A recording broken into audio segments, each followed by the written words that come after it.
بسم الله الرحمن الرحیم. السلام علیکم زما ګران خواږه ملګرو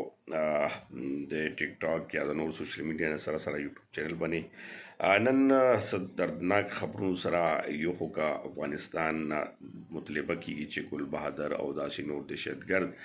مونږ ته حواله کی او غلطه پاکستان کې کرویانې کوي لکه 13 ورځ په بنو کې کومه خودکش حمله شوې خو نن په بنو کې چې کوم امن لپاره راوتی په زرګاو خلک لکرونه سوا خلک یقینا چې بنو کې پیلا ځل پړومبي ځل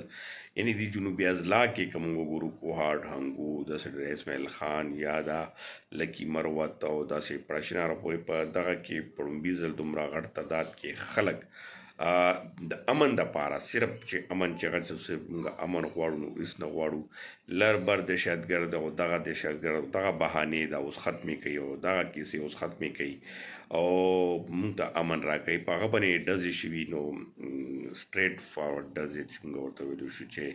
اکید دوه کسان تر اوسه پورې اطلاعاتو کې مړه او ګڼ شمېر زخمي شوي هم دي چې هسپتال کې پراته دي او دغه افسوسناکه واقعه یقینا چې حکومتي رسایتي ادارو لخوا دغه شانتي ډایرکټ فایرینګ کول دا ډېر د افسوس وړ خبره ده او بل خوا هغې امن غواړي او دهشتګرد یا د خودکش چرته نه راځي تاسو څه کوئ په بونډریانو باندې څه کوئ په اربو ډالرې تاسو خرچ کوئ اخلئ بار ملکونو نه امریکې نه یوازې نه بل ځای نه د دهشتګردۍ په نوم صرف پښتانه لیدلي دي چې صرف پښتنو په سیمه باندې دهشتګردۍ ده راشه پنجاب کې دماکې وکړه راشه په پنجاب د نورو کې دماکې وکړه چې پته ده ولګي او خودکش حملې وکړه صرف په پښتانه کې بس خودکش حملو ته ملته راځي او پښتنو باندې هغه سیمې باندې کیسې هم را روانې دي او بیا پښتنو باندې امن په جلسې باندې هغه کېږي د ټیل پي والا تحریک لبیک والا تر نن ورځې پورې دغه محرم کې په د اسلام آباد پنډۍ زړه کې یعنی په فیض آباد پل قابض او لارې بند او دینه مخکې چې کوم کې مړي شي وو زویونه سوځېدلي وو هغه بریت او هغو ته انعامونه هغو ته پیسې او په پښتنو کې چې احتجاج کیږي یا په هغه ځای کې امن امن هغه کیږي او هلته هغو باندې مخامخ ډزې کیږي دا ډېره غټه ناانصافي ده یقینا چې هغه باچا خان فلسفه هغه باچا خان رهبر پښتنو خود پښتنو هغه وینه چې کومه توی شوې وه په هغه تحریک کې چې باچا خان هم دا وایي چې پاکستان جوړېدو سره زموږ پښتانه به څه کوي لکه د پښتنو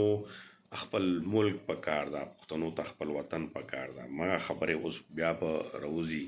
او هغه اواز به بیا اوچتېږي اعلان کې باچا خان بیا ومنله پاکستان یې ومنلو او پاکستان سره په عین په هغه باندې خپل مذاکراتو یا د نورو سلسلو باندې پاکستان سره روان شو خو د پښتنو اواز هغه چې کوم اوچت کړی و یا د پښتنو دپاره هغه چې کوم خوب لیدلی و یا چې کومه یره یې وه هغه یره تاسو ګورئ چې دا همیشه د پښتنو مینه کېږي اوس په دغه کې فارن افیس هم نن پریس کانفرنس کړی چې افغانستان نه ګل بهادر هم دغه شانتي نور رومونه ورکړي دي چې دا مونږ ته راکړئ او ورسره هغه وایي دا چې کوم په بنو کې په چونۍ باندې کوم دهشتګردي شوي دا اټیک شوی دی هغه کې افغانستان نه چې کوم د پاکستان طالبان دي نور د ترهګر ملاوز دي او بل خوا چې کوم بنو کې نه شوی په دې باندې که تاسو رڼا واچوئ نو تاسو یا وګورئ یا په دې باندې لږ سوچ وکړئ نو د څومره سیکورټي ادارې دي یا د څومره چې فورسز دي تاسو نه خودکش ډګاړې څنګه راځي او څنګه حمله کوي او بیا دغه کسان افغانستان ته څنګه تللي دي څنګه افغانستان نه راځي هسې خو تاسو دلته نه افغانستان نه چې د صابون یا د نور چې کوم د بغیر ټکسه چې کوم بهرنی راځي هغه خو یو جوړ صابون هم تاسو یا دا یو څیز هم تاسو نه پاتې کېږي یا د خوراک ساک څیزونه چې کوم راځي یا د نور چې کوم افغانستان سپلای کېږي یو پیټۍ تاسو نه پاتې کېږي بیا دومره لوی د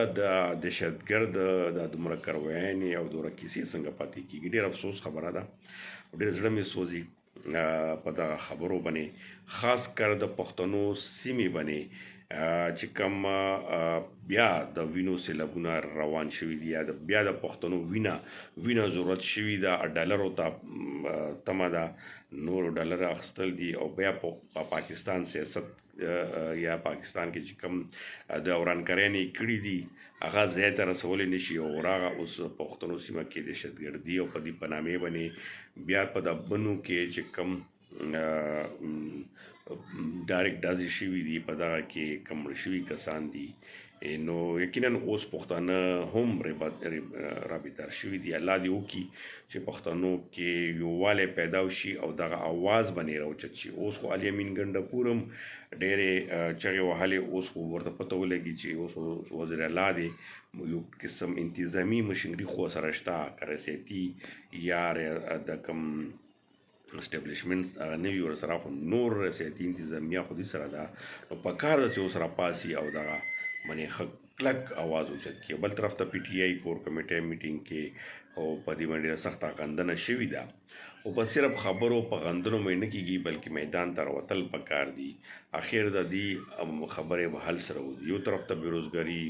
ګراني، د نور لانجې په خپل ځای، خو بل طرف ته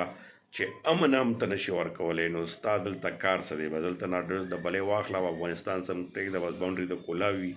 څرنګې مخکې پښتنو خپل علاقو مشران وو، خپل لښکرې به وي، همدغه شانتې بیا هم کولی شي. هېڅ بیا د فوج دلته کې د عملیاتو یا دلته کې د پوځي چوکیانو ضرورت نشته. خو بهرحال ډېر افسوس خبره ده چې یو طرف ته یو رویه کېږي، بل طرف ته بل کېږي. نن یو طرف ته که تاسو ګورئ پریس کانفرنس کېږي، بیا طریق الله بیګ ته شاباشي او هغه ورکړی دی، حالانکې دلته څومره بدامني یا مخکې څومره ونکړنې پټ کړي دي، بل طرف ته امن هغه باندې دغه شانتې حملې. نو ډېر د افسوس خبره ده. اوس تاسو سره مې خپل د زړه بړاس اوچت کړو، لږ مې تاسو سره شیر کړ. نو یقینا چې په دغو خبرو باندې که څه غلطي یا داسې غلط خبره شوې به معذرت غواړو، او نور تاسو نه دعاګانې هم غواړو، او خبرونو کې به موږ سره لږ مرستې کې چې یوټیوب چینل سبسکرایب کړئ او موږ سره خپل رای او کمنټس هم شیر کړئ. ډېره مننه، خوشحاله او آباد اوسئ.